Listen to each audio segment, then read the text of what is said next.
Okay, so this elemental 3D volume that we've pulled out from this arbitrary potato shape, what I just first want to just highlight here now is sort of the meaning behind the notation that we have.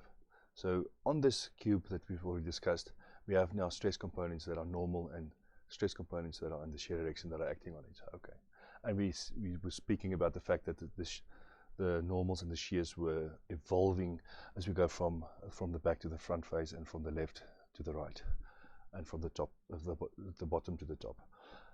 What I just want to quickly talk about is what is sort of the notation in terms of what is x, z, and etc. What is that x allude to? What does the z allude to? And it should be quite should be quite evident if you just take some time and look at it. But I want to just make it crisp, clear, and talk about it loudly so that it's clear to everybody. So this sigma x is, we can think of as sigma xx. The same here, sigma y is sigma yy. Okay, so that's essentially, when you look at this sigma x, think of the double version of it, the sigma xx. And what that first symbol x refers to, the same as what this x here in the tau refers to, and the same as what that x in the tau refers to, is essentially the definition of in what direction is the normal to that face. So if I think of this face here, and I ask myself, in what direction is the vector that is normal to it?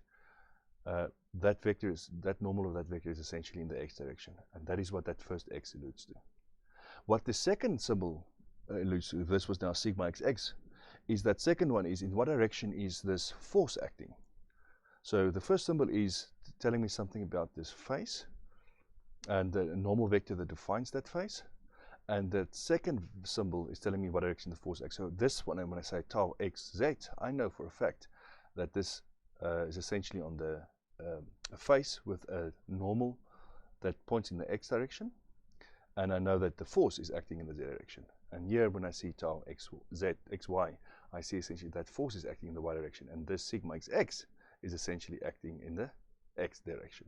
And you can do it with any one of them. So let's grab another one and just quickly run through that argument to make sure that we're comfortable with what these things mean. So if we look at this one, for instance, by just looking at that symbol, I know for a fact that essentially the normal where this force is acting is in the y direction. So if I were to look at the normal on top of that face, I know it's going to be pointing in the y direction. So that's the y direction. That's what that y alludes to.